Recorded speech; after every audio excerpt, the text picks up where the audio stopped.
In today's episode, we are talking about social media SEO. This is something that is only going to become more and more important in your strategy moving forward. So we're here to help you get going.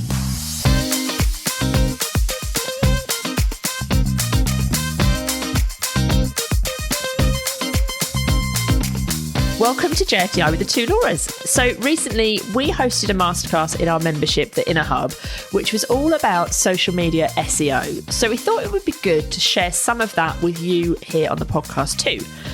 We are going to be talking about why you need to deep dive into this, how to actually do it, and 3 things that your social media SEO research can help you with. So let's start with why then we want to talk about this. Because I think we've mentioned on a previous podcast that social media SEO is one of those things that's going to kind of take hold more this year. People are going to dive into it more. I think probably platforms are going to embrace that more. But why do we need it?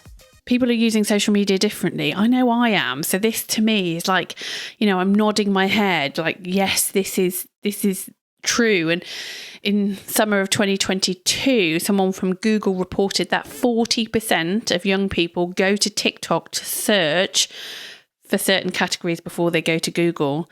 That's like phenomenal. Like 40% of young people who are on TikTok, which is a huge amount of people, are using TikTok before they go to Google.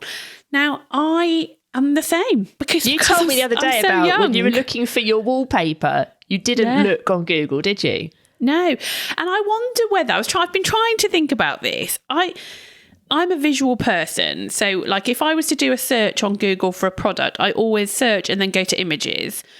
Very rarely do I scroll down just the normal Google feed from a normal search. So I wonder whether that is maybe why I'm preferring to search on TikTok and Instagram and Pinterest in particular, because obviously they're very visual platforms. But I now search social all the time. If I'm looking for a holiday, I'll go onto their social, I'll search either the location, like the town I want to go to, or the hotels that I'm considering. I don't just want the brochure, the images from the hotel, but I don't want to go on TripAdvisor and see all the the people moaning. Yeah. And so I think I see social media from that kind of travel perspective as that reality, but not like only the negatives of TripAdvisor. So I'm often doing that. I just this last few weeks, I've been decorating one of the rooms in like my bedroom in our house, and I've bought a lot of the stuff I have bought is because I've found them through searching on social media. Now, I want to put you up on this because you told me something the other day that I knew I could do, but it blew my mind when you told me you did this. So this is when you were looking for your lampshades. Yeah. You searched on, did you say you searched on Instagram? I can't remember now. Go on, tell us the story. So I do this all the time as well, and I just assumed this is what we all did. So I was merrily scrolling away on TikTok. So I'd searched for TikTok for lampshade, a ceiling light. I can't remember what term I'd used, but something along those lines. And I'd seen loads of ones coming up that I quite like. Like I literally was sat watching all these bloody interior TikToks, but that's fine because that's the kind of thing I like. And then I saw them. I saw these lampshades that I loved. It wasn't from a shop. It wasn't from the brand. It was just in the back of someone's picture. And it was an interiors picture. So they hadn't said where they bought them from. So there was no tag. There was no easy way for me to go and link through to the brand. So I took a screenshot of the image, cropped it to just being the lampshade. I then searched using Google search image search. Reverse image search, I think it's called. Yeah, something like that. Is it? And then that told me where I could buy the lampshades from. So I bought them. And then they arrived 2 days later. And they were in the sale. Bargain. That's amazing. But I do that all the time. I just assumed everyone did that. I've done the Google image search thing, but it would never occur to me to go on a social media platform, search for a product, and then do it that way. But that's because I personally definitely don't use TikTok, but I don't really search for products in that way yet. But I've done it on Instagram as well. Like I do on clothes. People who are wearing, it's got to be a good kind of shot. But someone wears a nice jumper, and I'm like, oh, I wonder where that's from. Take a screenshot. I'm totally doing that now. I do it all the time. When I renovated our downstairs a couple of years ago at our house, like probably the tap in our kitchen was done via that. The stools in the kitchen, I'd use that method. This would have all been off Instagram as well. I think the lampshades might be the first time I've ever managed to find something and be able to buy it, because obviously there is the downside is it can pull up a lot of American companies, and that's the same for like searching stuff like that on Pinterest as well. But I'm just trying to look in my kitchen now to try and see what else I found. See, I love this. The inner workings of how Laura Davis furnishes her house. Tune in for more. But also, it's worth saying, obviously, that's one way of how people are using search. And maybe I am the only person, so do let me know. It.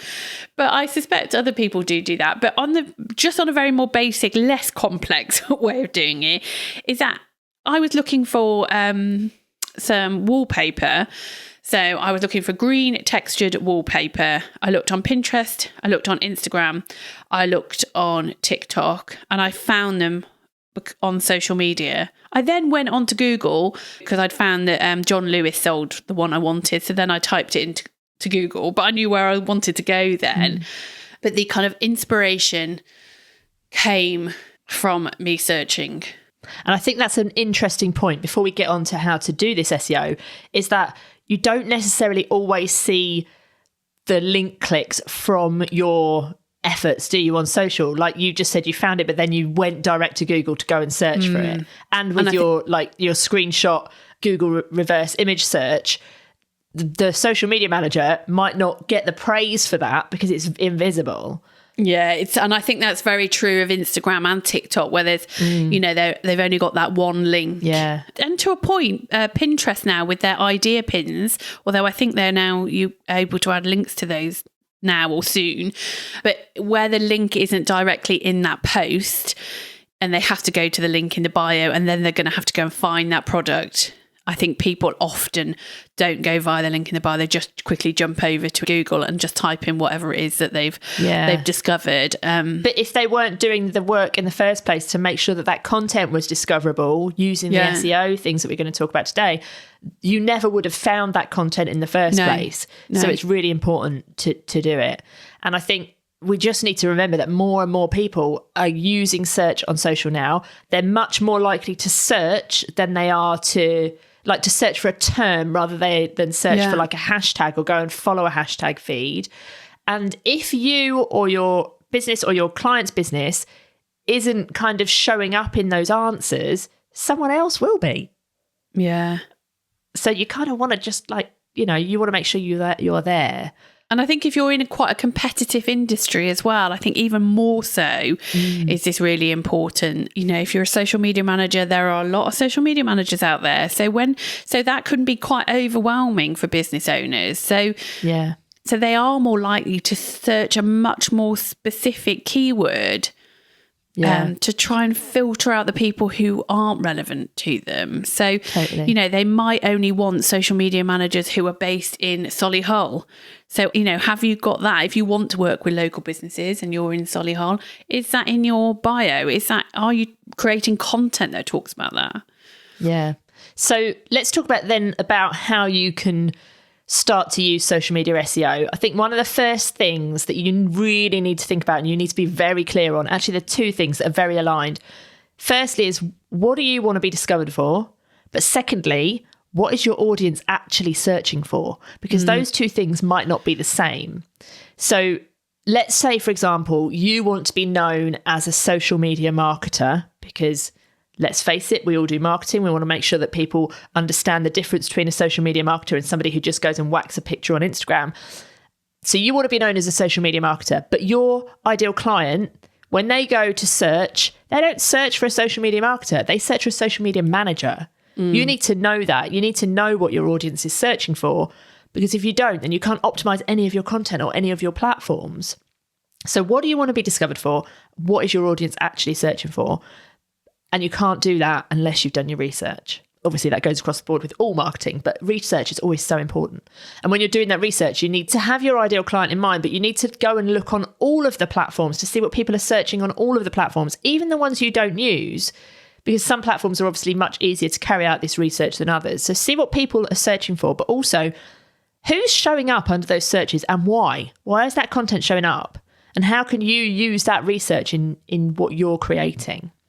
Yeah, and I think all of that is 100% valid and 100% advise people to do that. But have conversations as well. Like, ask people what would they call you? Would they call you a social media manager, or would they call you a social media marketer? Would they call you an ads manager, or would they call you a Facebook ads expert, or pay per click, or a meta ads manager? Like, I still call myself a Facebook ads manager, but just because I'm old school and it's so ingrained in what I do that 10 years of it, it's what falls in there. And yes, I know it's meta now.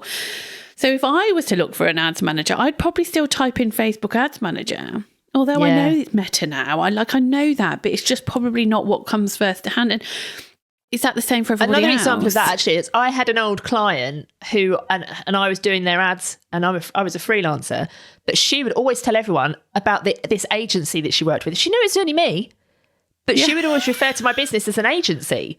So, if somebody like that is looking for a freelancer, but they might not necessarily search for freelancer. They might search for agency. You really need to know. They might not even know what a freelancer is. No, they might not even know that that's a thing. That freelancers do this type of work. Yeah.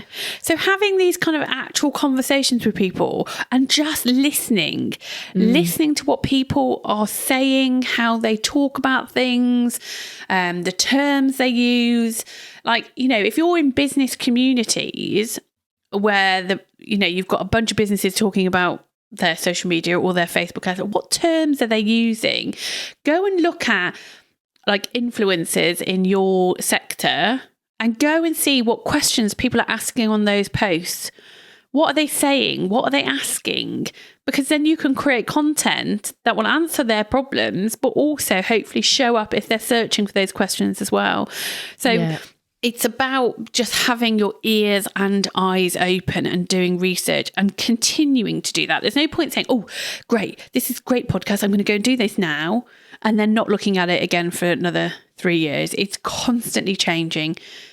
And obviously your offers and your services will constantly change. The content you're creating, hopefully, is constantly changing. And so you want to keep on top of this. You need this to be part of what you do.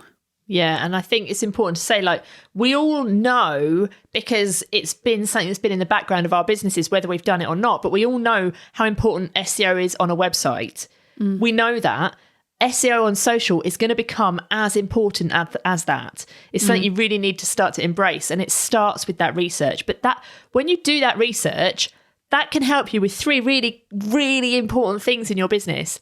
Laura's just touched on one of them, in that it will help you to plan your content, because you will see what people are searching for. You can make sure that you create content that answers those search terms specifically, and you can continue to answer those search terms. There's no point in just creating one post that answers a search term. You want to continue trying to make sure that you are the one that shows up in when somebody's searching for that. So that's one thing that it will really help you to do, because you'll see how many searches are there for these terms and how are people already showing up for those things. So that will help you. People don't need to sit here going, oh gosh, this isn't something else I need to do. That you need to flip that mindset and think, oh God, this is brilliant, because this is going to give me direction and content ideas. We all sit there going, oh, what should I talk about on my socials this week? You shouldn't have that. You're doing this already, but you're just not paying attention to why this content's showing up to you. This is a good thing. This is a positive thing. Yeah, this is going to focus a really us. Good thing. This is going to mean our content is like exactly what it needs to be. Saying exactly what it needs to say. This is a positive thing, people. Definitely. Positive mental attitude. The second thing that it will help you with, and Laura's already touched on this a little bit as well, is really understanding your audience, because you can learn so much from your keyword research. You will see what content is popular. So like we've said, you might think that people are looking for one thing, but it turns out they're looking for something else. And we had an example that we talked about on our masterclass, which was, if you were working with a company who sold battery packs, like that you charge your phone with, you would probably think that the keyword that you want to show up for is battery packs, but actually what people are probably searching for is how do I charge my phone when I'm at a festival, or how do I charge my phone on a long journey, things like that. And that's what you want to be showing up for. So you really need to find out what it is that your audience is actually looking for. You might think that they're looking for Instagram tips, but it might not be that at all. It might be they're looking for how to edit an Instagram reel. So you need to really understand. And the more you understand your audience, the better, because you can create way better content. Yeah. Which kind of leads on to the third thing, doesn't it? When you know your audience, guess what you can do? You can create amazing products and services because you know what they need. And you can position. It's not just about creating new things. It's that actually once you've really understood what people are asking and searching for, you can probably tweak and refine and adapt potentially services that you've already got that really, really addresses the problem that they're telling you via their search terms. So, but it can also make you realise that actually loads and loads of people are asking, how do I edit videos for Instagram Reels? It's like, well, okay, what can you do? Yes, obviously you can create some content about that, but maybe you could put a resource together and make some money out of that. Or maybe you could do a mini course or a masterclass. There are, you as social media marketers have such a wealth of knowledge that can help businesses at all levels to solve these small problems. And yes, these people might not be looking for a social media marketer at the moment to help them with their business, but they might come to you because you've put together a great resource on how to edit videos. They then get to know you, they follow you.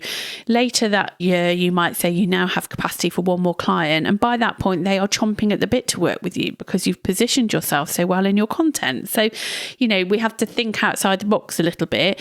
Don't just think, what keywords can I use to help find a management client, albeit that's fine to do that, but don't just do that. Think about, how else can I find people who are at a different point in their business journey that I might be able to nurture and kind of keep sweet over a period of time, that when they do want to outsource it or are at a position to invest more money, you're the person that they come to. So you've got to think of the long game as well with this kind of research and your keywords. Yeah, definitely.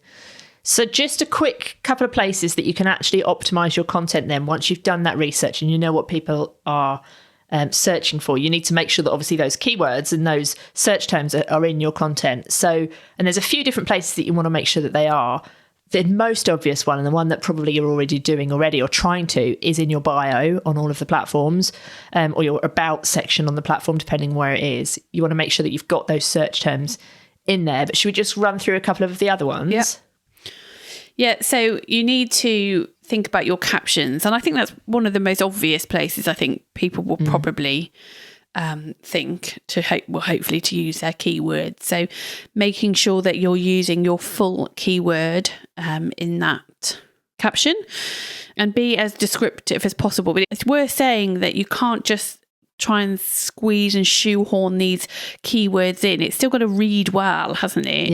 Yeah.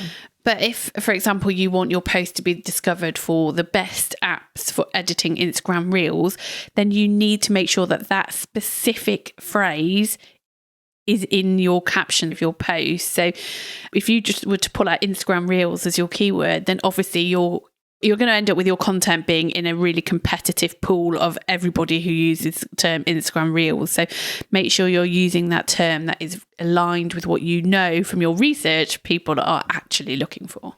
Yeah, because you need to remember why you're doing this is to tell the algorithm what your content is about so it can serve it up to the people who are searching for those terms. So that's why in a video, you should try and make sure that that term is in the words that you say, but it should also be on the words that are on the screen so that when somebody searches, they can see immediately that your piece of content answers those questions. And when it comes to like the words that you say, you're going to want to say them, but you need to also make sure that you edit the subtitles so that they're spelt correctly, so that the algorithm, again, understands exactly what that content is about. And then if you've got like images or graphics, you should also try and make sure that those search terms are in your alt text, but you need to be very careful with this. You need to make sure that it's only there if it makes sense, because remember that your alt text is there to describe an image to somebody who can't see it, so that they can understand what somebody who can see it is actually seeing. So if it fits in that description, and it should do, because your image should probably make sense to what you're talking about, then you put it in. If not, don't, because alt text is there to help people who can't see. It's not for keyword stuffing. But it will make sense if you have got a graphic or a cover image that relates back to that search term. Yeah, same with pins as well. Yeah. Making sure it's on those graphics, it makes it a lot easier for people to find. Also, when it comes to hashtags are still useful in terms of letting the algorithm know what your content is. So you need to make sure that your hashtags are really relevant, they're really targeted, and they're really connected to your search terms, your keywords. But don't go and create a hashtag just because of your keyword if you can't find one. Just use the ones that are already there and people are already using. And yeah, people might not be searching for those hashtags, but it will help the platform to categorize what that content is. Yeah. So just remember that you can't even think about optimizing for SEO on social media or anywhere else without carrying out that research to see what people are actually searching for. So do make that a priority for your business and also for your clients too.